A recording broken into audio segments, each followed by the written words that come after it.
Octobre 1812. Moscou. La nuit tombe lentement sur une ville en flammes. Le vent d'automne pousse des tourbillons d'étincelles à travers les rues désertes. Les coupoles dorées disparaissent derrière une fumée épaisse. Le bois des maisons crépite, s'effondre, se consume. Il n'y a ni clameur de victoire, ni foule soumise. Seulement le feu. Dans les ruelles silencieuses, des soldats de la grande armée avancent prudemment, leurs bottes écrasant la cendre encore chaude. Ils cherchent du pain, des caves, des réserves, des greniers. Mais les étagères sont vides. Les fours sont froids. Moscou n'a pas été prise. Elle a été abandonnée. À quelques kilomètres de là, installé dans le Kremlin, Napoléon attend. Il attend un message, une demande de paix, une capitulation du tsar Alexandre Ier. Rien ne vient. L'empereur a conquis des capitales, brisé des coalitions, redessiné l'Europe. Mais ici, au cœur de la Russie, quelque chose lui échappe. Ce n'est pas l'armée russe qui le menace. C'est le vide, c'est le feu, et c'est le silence. Pour comprendre pourquoi Moscou brûle en octobre 1812, il faut revenir 5 années en arrière. Juillet 1807. Sur un radeau au milieu du fleuve Niémen, 2 hommes se rencontrent. L'un domine l'Europe, l'autre règne sur le plus vaste empire du continent. Le traité de Tilsit scelle une alliance fragile entre Napoléon Bonaparte et le tsar Alexandre Ier. Après Austerlitz, Iéna et Friedland, la France semble invincible. La Prusse est brisée, l'Autriche humiliée. La Russie, vaincue mais respectée, accepte un partenariat contraint. À ce moment précis, Napoléon est au sommet de sa puissance. Son empire s'étend de l'Espagne à la Pologne. Ses frères occupent des trônes. Ses maréchaux administrent des royaumes. La grande armée est l'instrument militaire le plus redouté d'Europe. Elle a manœuvré plus vite, frappé plus fort, pensé plus audacieusement que toutes les armées qui l'ont précédée. Mais derrière cette domination militaire se cache une guerre économique. Depuis 1806, Napoléon impose le blocus continental. Son objectif est clair, étouffer la Grande-Bretagne en interdisant à l'Europe de commercer avec elle. Les ports doivent se fermer. Les marchandises anglaises doivent disparaître. L'économie britannique doit plier sous la pression. En théorie, l'idée est brillante. En pratique, elle exige l'obéissance totale des nations européennes. Et c'est là que l'alliance avec la Russie commence à se fissurer. L'économie russe dépend fortement de ses exportations. Bois, chanvre, céréales. Le commerce maritime est vital. Or, le blocus étrangle aussi Saint-Pétersbourg. Les élites russes s'irritent. Les nobles voient leurs revenus chuter. Les marchands protestent. Peu à peu, Alexandre Ier relâche l'application du système continental. Pour Napoléon, c'est une trahison. À cela s'ajoutent des tensions politiques plus profondes. La création du Grand-Duché de Varsovie en 1807 inquiète la Russie. La résurrection d'une entité polonaise, même partielle, menace ses frontières occidentales. Le souvenir des partages de la Pologne est encore récent. Moscou craint un réveil national soutenu par Paris. La méfiance grandit. Napoléon, habitué à résoudre les crises par la manœuvre rapide et la bataille décisive, commence à envisager une solution militaire. Il ne cherche pas à conquérir la Russie. Il veut contraindre le tsar à revenir dans son système. Une campagne courte, une démonstration de force, une bataille écrasante, puis la paix. Ce schéma a déjà fonctionné. À Ulm, à Austerlitz, à Iéna, à Wagram. À chaque fois, une offensive foudroyante, une concentration de force, une victoire décisive, un traité. Mais la Russie n'est ni l'Autriche ni la Prusse. Les distances sont immenses, les routes sont rares, les ressources dispersées. Et l'armée russe, bien qu'infériorisée tactiquement face aux manœuvres françaises, possède un atout stratégique majeur, la profondeur de son territoire. En 1811, les préparatifs s'intensifient des deux côtés. Les diplomates échouent à restaurer la confiance. Les rapports se multiplient. Les espions observent les mouvements de troupes. Les arsenaux s'activent. Napoléon rassemble ce qui deviendra la plus grande armée jamais vue en Europe jusqu'alors. Il ne s'agit pas seulement de Français. La grande armée de 1812 est un assemblage continental. Polonais, Italiens, Bavarois, Saxons, Westphaliens, Hollandais, Croates, Suisses. Une Europe sous drapeau impérial. Environ 600 000 hommes franchiront le Niémen en juin 1812. Le projet repose sur une conviction centrale. La Russie pliera après une ou deux grandes batailles. Alexandre Ier demandera la paix. Le système continental sera restauré. L'équilibre européen restera sous contrôle français. Napoléon croit maîtriser la mécanique de la guerre. Mais en Russie, la guerre ne suivra pas la mécanique qu'il connaît. Car ce conflit ne sera pas seulement une confrontation d'armées. Il deviendra une confrontation d'endurance. Et dans cette épreuve, la rapidité française, clé de toutes les victoires précédentes, commencera à se transformer en vulnérabilité. Lorsque la Grande Armée se met en marche vers l'Est au printemps 1812, elle avance avec confiance. Les soldats emportent des vivres pour quelques semaines. Les intendants comptent sur les réquisitions locales. Le pain sera trouvé sur place. Comme toujours. Ils ignorent encore que, dans cette campagne, le pain deviendra plus rare que la gloire, et que la Russie ne cherchera pas immédiatement à défendre ses villes, mais à les abandonner. Ce choix stratégique silencieux va transformer l'invasion en piège. La route vers Moscou commence bien avant que la ville ne brûle. Elle commence avec une erreur d'interprétation, croire que la Russie combattra selon les règles européennes. Elle choisira autre chose, et c'est ce choix qui va redéfinir toute la campagne. 24 juin 1812. À l'aube, les premiers éléments de la Grande Armée franchissent le Niémen. La brume matinale enveloppe les colonnes. Les tambours battent un rythme régulier. Les uniformes brillent encore. Les chevaux sont puissants, bien nourris. L'invasion commence sans résistance majeure. Napoléon pense engager rapidement l'armée russe dans une bataille décisive près de la frontière. Mais les généraux russes, Mikhaïl Barclay de Tolly et Piotr Bagration, ont reçu des instructions claires. Éviter l'anéantissement, se replier, gagner du temps, préserver l'armée. Dès les premières semaines, la stratégie russe devient visible. Les villages sont abandonnés, les grands incendiés, les puits sabotés, les récoltes détruites ou emportées. Là où les intendants français s'attendent à trouver du blé, ils trouvent de la cendre. Là où ils cherchent des fours à pain, ils découvrent des murs noircis. Le système logistique français repose sur un principe éprouvé en Europe centrale, vivre sur le pays. Les convois ne peuvent transporter des vivres pour des centaines de milliers d'hommes sur des milliers de kilomètres. Les routes sont mauvaises, les distances gigantesques, les chariots s'embourbent, les chevaux meurent d'épuisement. En juillet, la chaleur est étouffante. La poussière soulevée par les colonnes obscurcit l'horizon. Les rivières stagnantes propagent la dysenterie. Des milliers d'hommes tombent malades avant même d'avoir combattu. Les registres indiquent déjà des pertes importantes, non dues aux batailles, mais aux marches forcées et aux privations. La Grande Armée n'est plus une masse compacte. Elle s'étire sur des dizaines de kilomètres. Les unités perdent le contact. Les déserteurs augmentent. Les traînards se multiplient. Napoléon continue d'avancer. Fin juillet, les forces russes évitent l'encerclement à Vitebsk. En août, elles se replient encore vers Smolensk. Chaque retrait frustre l'empereur. Il cherche la confrontation décisive. Il veut forcer Alexandre à négocier.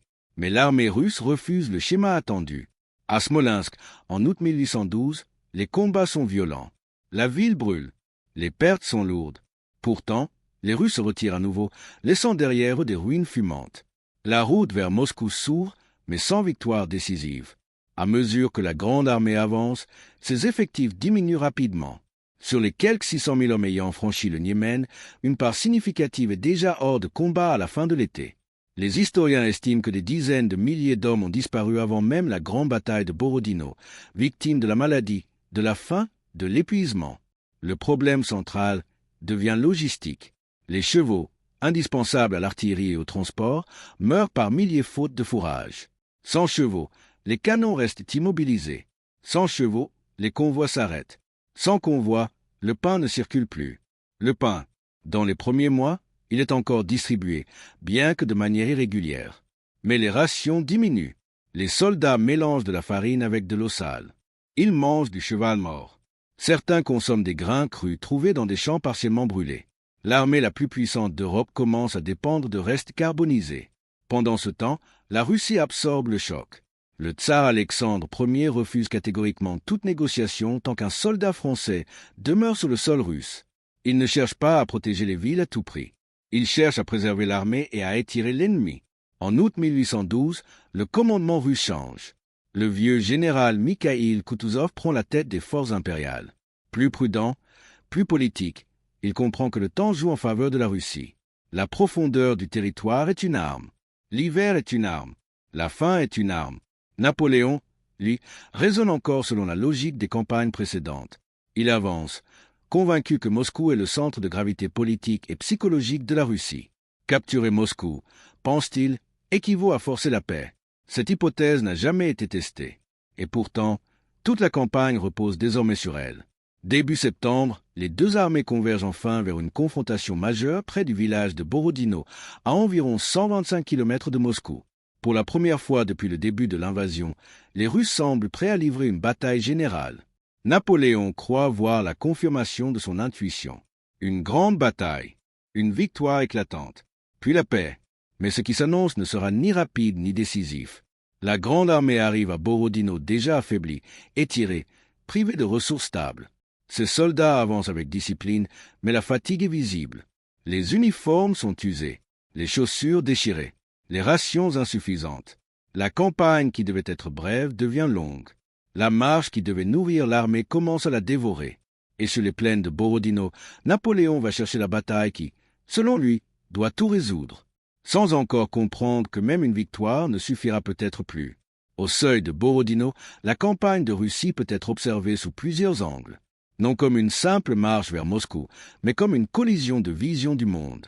Premier angle, Napoléon, le stratège devenu parieur. Depuis plus d'une décennie, Napoléon a bâti sa légende sur la vitesse, la concentration des forces, l'audace calculée. À Austerlitz en 1805, il attire ses adversaires dans un piège magistral. À Iéna en 1806, il détruit l'armée prussienne en quelques jours. À Wagram en 1809, il impose sa volonté malgré des pertes élevées. Chaque campagne repose sur une équation simple, identifier le centre de gravité ennemi, frapper avec une supériorité locale, obtenir une bataille décisive. Mais en Russie, l'équation change. Le centre de gravité n'est pas clairement défini. L'armée russe refuse l'encerclement. Elle cède du terrain, mais conserve sa cohésion. Napoléon, habitué à forcer l'histoire, se retrouve face à un adversaire qui choisit de la ralentir. L'empereur ne renonce pas à sa méthode. Il avance plus loin. Il augmente la pression. Il espère que la profondeur russe finira par contraindre l'ennemi à combattre. Ce n'est plus seulement une stratégie. C'est un pari. Deuxième angle, la réalité logistique. La grande armée de 1812 représente un exploit organisationnel sans précédent. Environ 600 000 hommes, plus de 150 000 chevaux, des milliers de chariots, des centaines de pièces d'artillerie. Une masse humaine et animale gigantesque. Sur les cartes, le mouvement semble cohérent. Sur le terrain, il devient fragile. Les routes russes ne sont pas celles d'Allemagne ou d'Italie. En été, elles se transforment en poussière étouffante. À la moindre pluie, elles deviennent boue profonde. Les distances entre les villes dépassent souvent ce que les intendants avaient anticipé. Les dépôts de vivres sont insuffisants. Le système français repose sur la rapidité. Plus l'armée avance vite, moins elle consomme de ressources locales avant d'obtenir une décision. Mais la stratégie russe impose le contraire, elle étire le temps. Chaque kilomètre supplémentaire signifie plus de chevaux épuisés. Chaque jour sans bataille décisive signifie davantage de rations entamées. Le pain, qui devait être trouvé dans les villages, devient incertain. Les soldats attendent leur distribution. Parfois elle arrive, parfois elle n'arrive pas. Des unités entières doivent se disperser pour chercher de quoi se nourrir, fragilisant la cohésion. L'armée ne meurt pas encore sous les coups ennemis. Elle s'érode. Troisième angle, la patience stratégique russe. Contrairement aux campagnes précédentes, la Russie n'oppose pas une résistance rigide aux frontières. Elle accepte la perte de territoire. Elle sacrifie des villes secondaires. Elle brûle ses propres ressources. Ce choix choque les observateurs européens, habitués à défendre chaque forteresse. Mais ce sacrifice est calculé. La Russie dispose d'une profondeur géographique que peu d'États européens possèdent. Plus l'ennemi avance, plus ses lignes de communication s'allongent. Plus il s'enfonce, plus il s'isole. Le tsar Alexandre Ier adopte une posture inflexible. Aucune négociation tant que l'armée française occupe le sol russe. Ce refus transforme chaque victoire tactique française en victoire incomplète. À Smolensk, Napoléon remporte un succès. Mais l'armée russe existe toujours. Elle se retire, se reforme, conserve sa capacité de combat.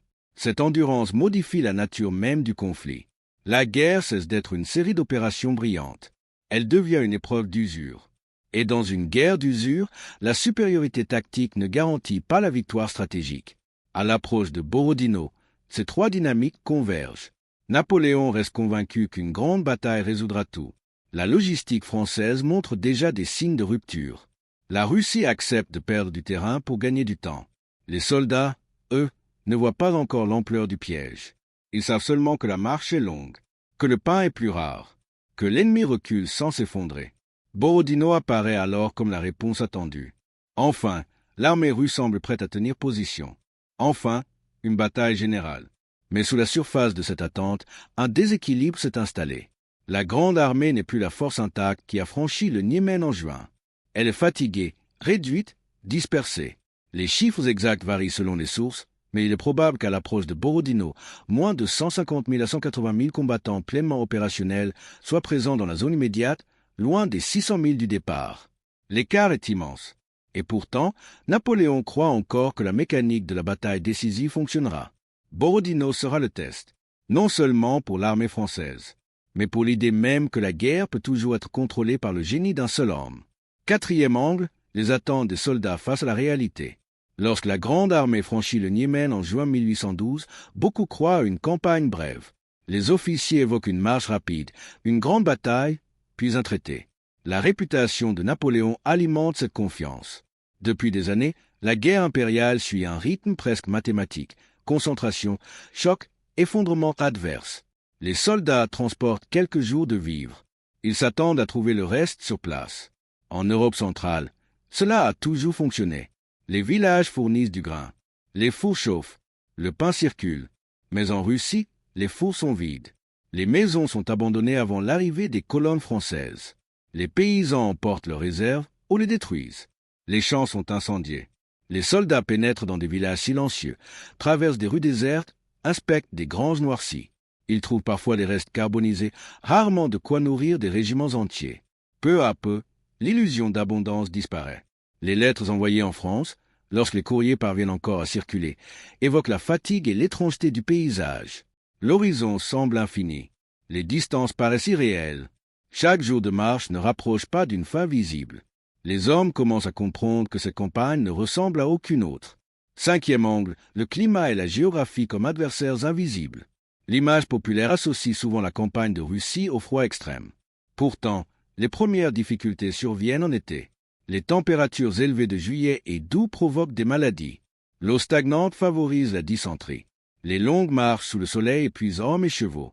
La Russie impose une échelle différente. Les cartes utilisées par les officiers français ne reflètent pas toujours l'état réel des routes. Les distances entre les centres urbains dépassent les estimations optimistes. La logistique, déjà fragile, devient incertaine.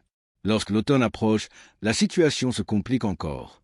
Les premières pluies transforment les chemins en boue profonde. Les roues s'enfoncent. Les attelages peinent à avancer. Chaque convoi retardé signifie moins de farine distribuée. Moins de farine signifie moins de pain. L'armée continue d'avancer, mais elle consomme plus qu'elle ne reçoit. La géographie russe agit sans fracas, sans bataille spectaculaire. Elle agit par accumulation, kilomètre après kilomètre, jour après jour. Sixième angle, la méprise psychologique, Moscou n'est pas la Russie. Au cœur de la décision stratégique de Napoléon se trouve une hypothèse fondamentale. Capturer Moscou forcera le tsar à négocier. Dans la tradition européenne, la prise d'une capitale politique entraîne souvent un changement décisif. Vienne, Berlin, Madrid, ces villes possèdent une valeur stratégique et symbolique centrale. Mais la Russie de 1812 n'est pas organisée selon le même modèle. Saint-Pétersbourg est la capitale officielle. Moscou, bien que symboliquement puissante, n'est pas le centre administratif unique de l'Empire. L'État russe ne repose pas exclusivement sur une ville. Il repose sur une structure territoriale immense, sur une monarchie qui peut se déplacer, sur une armée encore intacte. Alexandre Ier comprend que perdre Moscou serait un choc moral, mais non fatal. Il choisit de ne pas négocier. Son autorité ne dépend pas d'une forteresse isolée. Napoléon, en revanche, raisonne selon son expérience des monarchies européennes occidentales. Il pense en termes de centre politique concentré. Il imagine qu'une démonstration de force spectaculaire produira un effet psychologique décisif. Cette divergence de perception devient cruciale. Car même si la grande armée remporte la bataille de Borodino, et même si elle entre à Moscou, cela ne garantit rien. À mesure que les soldats approchent de la ville sainte, ils ne savent pas encore que l'objectif qu'on leur présente comme décisif pourrait n'être qu'un symbole vide. Le pain reste rare, les chevaux s'affaiblissent, les effectifs diminuent, et pourtant, l'élan vers Moscou continue. La campagne repose désormais sur une seule idée, une grande bataille, puis la chute morale de la Russie. Mais si la bataille est sanglante sans être décisive, si la ville est prise sans provoquer la paix, si l'ennemi refuse d'admettre la défaite, alors l'armée française se retrouvera à des centaines de kilomètres de ses bases, au cœur d'un territoire immense, sans approvisionnement stable, à l'approche de l'hiver. À Borodino, le 7 septembre 1812, ces questions cessent d'être théoriques. Elles deviennent réalité. Et dans la fumée de cette bataille, l'erreur centrale commence à apparaître. 7 septembre 1812. Aube froide sur les plaines de Borodino. Une brume légère flotte au-dessus des champs ondulés. Devant la grande armée s'étend un dispositif russe solidement retranché. Des redoutes de terre, des batteries d'artillerie, des positions fortifiées à la hâte. Le village de Borodino lui-même n'est qu'un point sur la carte, mais le terrain autour devient le centre de gravité de toute la campagne. Napoléon dispose d'environ 130 000 à 135 000 hommes engagés dans la bataille, face à une armée russe comparable en nombre. L'artillerie des deux camps dépasse les 1000 pièces combinées. C'est l'une des confrontations les plus massives de l'ère napoléonienne. Dès les premières heures, le combat s'intensifie. Les divisions françaises avancent contre les fortifications connues sous le nom de flèches de Bagration. L'artillerie tonitrusse sans interruption. Les projectiles labourent la terre. Les colonnes d'infanterie montent à l'assaut, reculent, se reforment, avancent de nouveau. Le bruit est constant. Une détonation continue qui écrase toute pensée individuelle. Les pertes s'accumulent rapidement. Les régiments se réduisent en quelques heures. Les officiers tombent. Les drapeaux changent de main. Chaque redoute conquise coûte des milliers d'hommes. Au centre du dispositif russe se dresse la grande redoute de Raïevski. Sa capture devient l'objectif principal de l'armée française. L'artillerie impériale concentre ses feux. Les charges de cavalerie tentent d'exploiter les brèches. Vers la mi-journée, la bataille atteint une intensité rarement égalée. Les chiffres varient selon les sources, mais l'estimation la plus communément admise évoque environ 70 000 pertes combinées en une seule journée, morts, blessés ou disparus. Borodino devient l'une des batailles les plus sanglantes du début du XIXe siècle. Napoléon observe depuis l'arrière, installé près du village de Chevardino. Il est malade ce jour-là, souffrant probablement d'un rhume ou d'une infection légère. Contrairement à ses habitudes lors des grandes batailles précédentes, il n'engage pas immédiatement la garde impériale, sa réserve d'élite. Certains historiens considèrent cette tenue comme prudente. D'autres y voient une occasion manquée de transformer un succès tactique en victoire écrasante. À la fin de la journée, les positions russes sont en grande partie submergées. Les flèches sont prises. La grande redoute tombe. Mais l'armée russe ne s'effondre pas. Sous la direction de Koutouzov, elle se retire en bon ordre durant la nuit. Elle a subi des pertes terribles, mais elle existe toujours. Tactiquement, Napoléon peut revendiquer la victoire. Le champ de bataille lui appartient. Les Russes reculent. Stratégiquement, la situation est moins claire. L'armée russe n'a pas été détruite. Elle n'est pas encerclée. Elle n'a pas capitulé. Borodino n'est pas Austerlitz. Il n'y a pas d'effondrement spectaculaire. Pas de coalition dissoute. Pas de traité immédiat. Ce qui reste après la bataille, ce sont des milliers de corps sur le terrain et une armée française profondément entamée. La grande armée a payé un prix énorme pour gagner quelques kilomètres supplémentaires vers Moscou. Pourtant, la route vers la ville est désormais ouverte. Le 14 septembre 1812, une semaine après Borodino, les avant-gardes françaises aperçoivent enfin les coupoles de Moscou. Les soldats s'attendent à voir une délégation, une négociation, un signe. Mais la ville est presque vide. Les autorités ont évacué. Les habitants ont fui en masse. Les réserves ont été en grande partie emportées ou détruites. Quelques jours après l'entrée des troupes françaises, des incendies éclatent dans différents quartiers. Attisés par le vent et la structure majoritairement en bois de la ville, ils se propagent rapidement. Moscou brûle. Napoléon entre dans une capitale silencieuse, privée de ses habitants, privée de ses vivres. Il s'installe au Kremlin et attend. Il attend qu'Alexandre Ier demande la paix. Les jours passent. Aucun message officiel n'arrive. La victoire de Borodino, si coûteuse, n'a pas produit l'effet politique escompté. La ville, censée représenter le cœur de la Russie, ne déclenche pas la capitulation. Dans les rues noircies, les soldats cherchent du pain parmi les ruines. Les rations restent insuffisantes. Les chevaux trouvent peu de fourrage. L'automne avance. Napoléon est désormais au centre de son pari.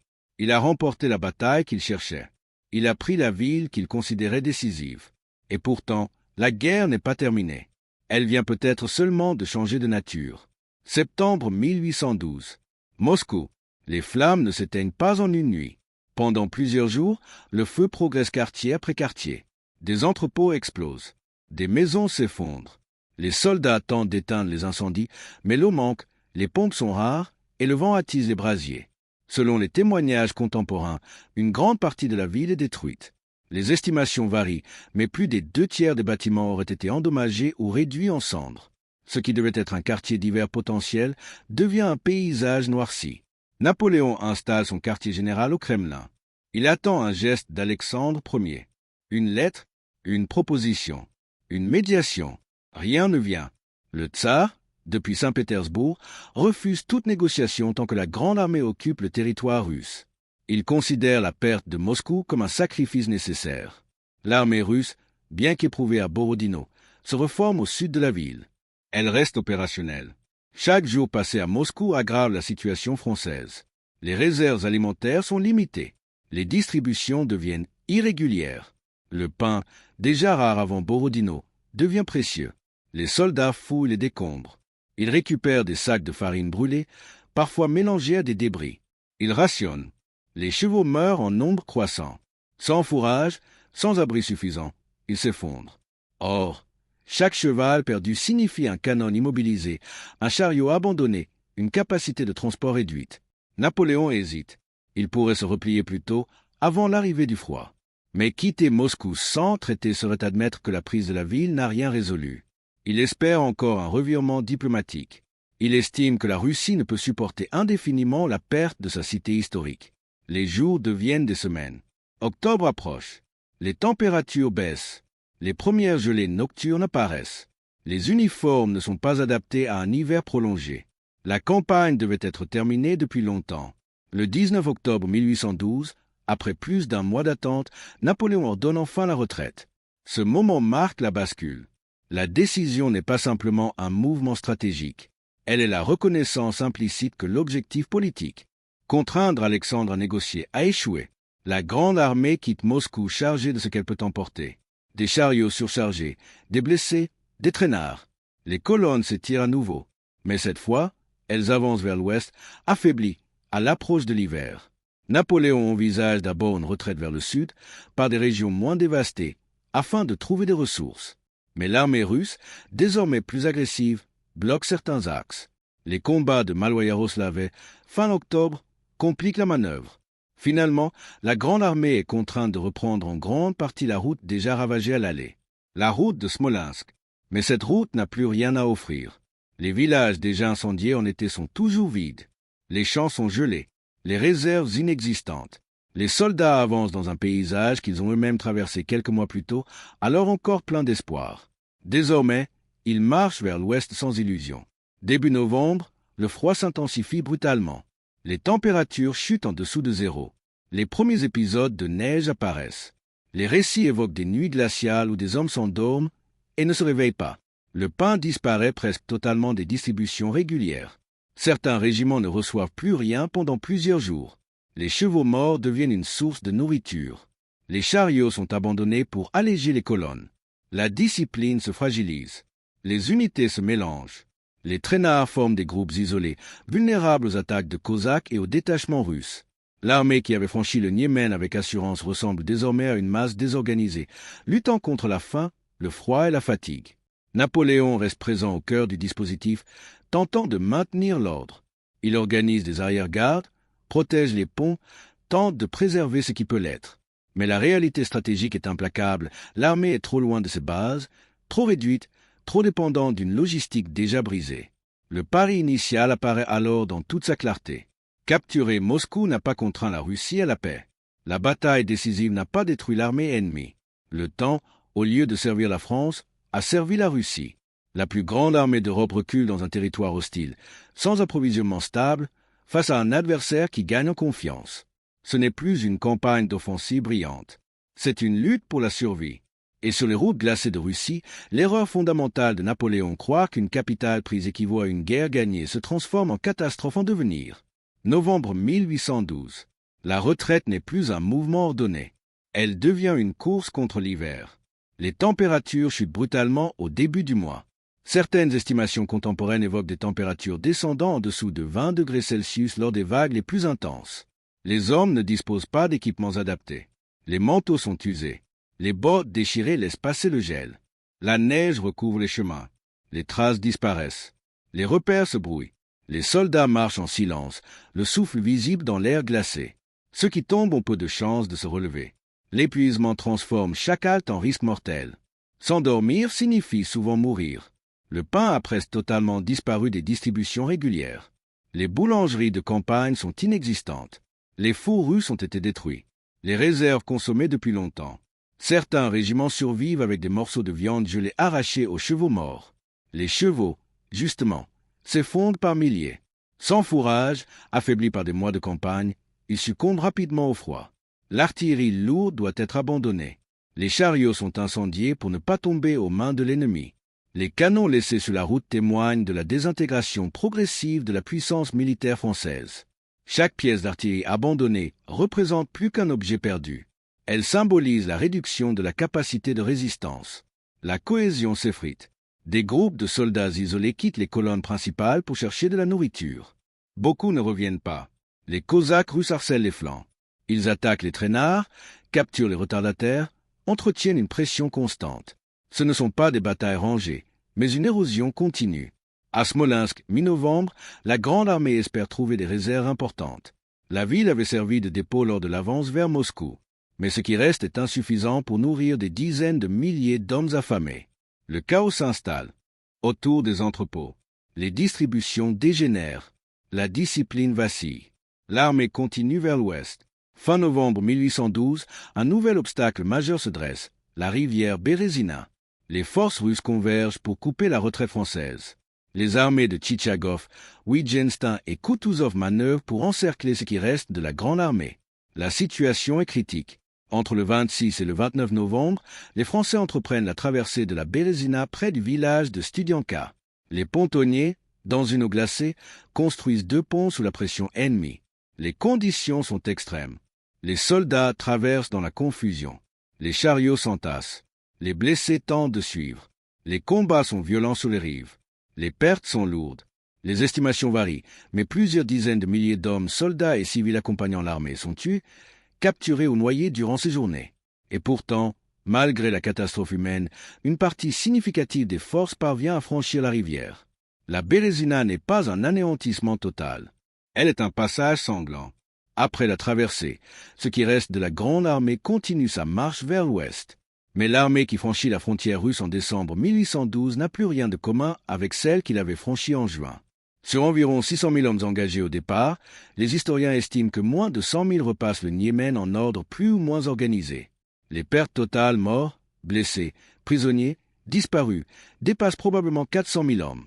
Certains calculs évoquent même des chiffres supérieurs si l'on inclut les contingents alliés. Les chiffres exacts varient selon les sources, mais l'ampleur de la catastrophe ne fait aucun doute. La campagne de Russie n'a pas seulement affaibli la Grande Armée, elle l'a brisée. Le mythe d'invincibilité qui entourait Napoléon commence à se fissurer. Les cours européennes observent. Les adversaires prennent note.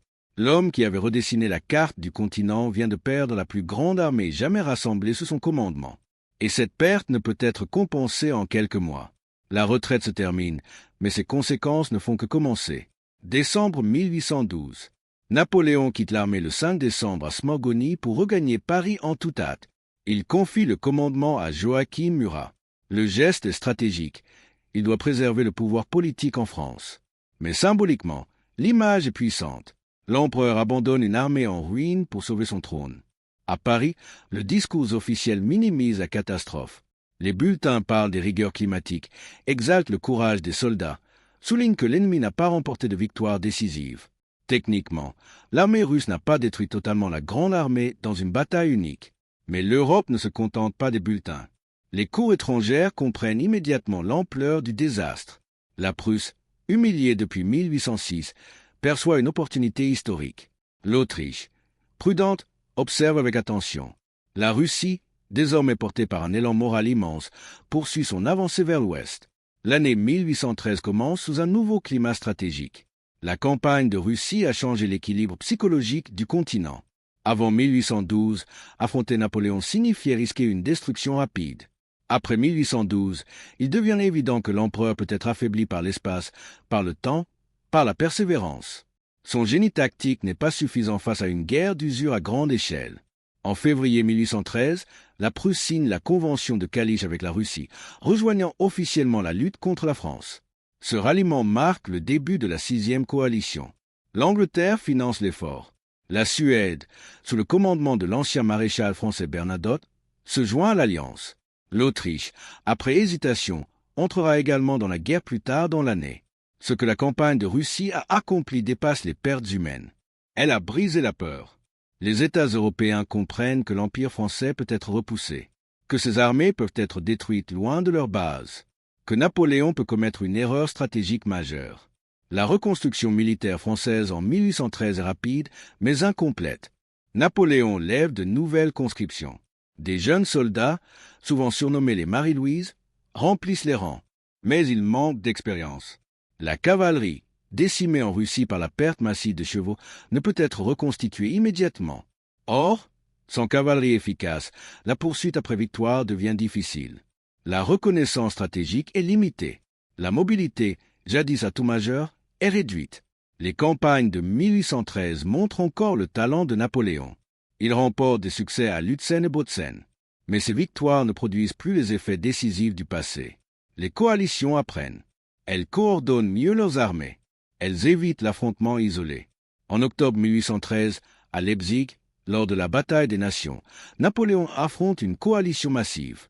L'affrontement se solde par une défaite majeure. L'Empire recule vers ses frontières naturelles. Moins de 2 ans après Moscou, en avril 1814, Napoléon abdique pour la première fois. La campagne de Russie n'est pas l'unique cause de sa chute, mais elle en constitue le tournant décisif. Sans la destruction de la Grande Armée en 1812, la 6e coalition n'aurait peut-être pas trouvé le courage d'unir ses forces avec autant de détermination. L'erreur stratégique initiale, croire qu'une démonstration de puissance suffirait à contraindre la Russie, s'est transformée en affaiblissement structurel de l'Empire. Il ne s'agit pas seulement d'une défaite militaire. Il s'agit d'un changement de perception. Avant 1812, Napoléon impose la paix. Après 1812, il doit la défendre. L'invasion de la Russie révèle les limites d'un système fondé sur la rapidité et la décision rapide.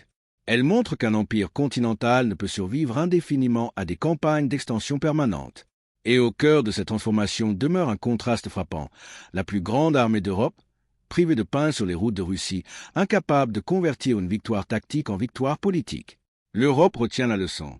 La Russie devient le symbole de la résistance stratégique. Napoléon devient le symbole du génie confronté à ses propres limites. La route glacée de Moscou ne mène pas seulement à la Bérésina. Elle mène à Leipzig, puis à Fontainebleau, et finalement à l'exil. La campagne de Russie n'est pas seulement une leçon de tactique ou de stratégie. Elle est un rappel cruel que la guerre n'obéit jamais entièrement au plan des hommes, même aux plus brillants. Napoléon, maître des batailles décisives, découvre que la distance, le climat et la résilience d'un peuple peuvent transformer la victoire attendue en catastrophe silencieuse. Le pain, devenu rare sur les roues glacées, symbolise cette réalité. Ce simple aliment, quotidien et universel, devient la mesure de la puissance et de la fragilité. Là où la farine disparaît, l'ordre se brise. Là où les chevaux s'effondrent, l'élan militaire s'éteint. La faim impose sa discipline plus que n'importe quelle balle ou canon. Elle rappelle que même la plus grande armée reste vulnérable face à l'inéluctable. Moscou, consumé par les flammes et déserté par ses habitants, incarne la distance entre ambition et réalité. Une ville capturée ne garantit pas la paix. Une victoire tactique ne résout pas une stratégie mal adaptée. L'empereur le comprend trop tard. La route vers la gloire se transforme en chemin de souffrance, et chaque pas en avant devient un poids. Pour l'histoire, cette campagne marque un tournant. Elle dévoile les limites de l'invincibilité napoléonienne et ouvre la voie à la coalition qui conduira à la chute de l'Empire.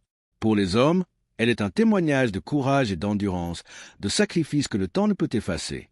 Et pour nous, observateurs du passé, elle reste une méditation sur le fragile équilibre entre pouvoir et patience, entre génie et prudence.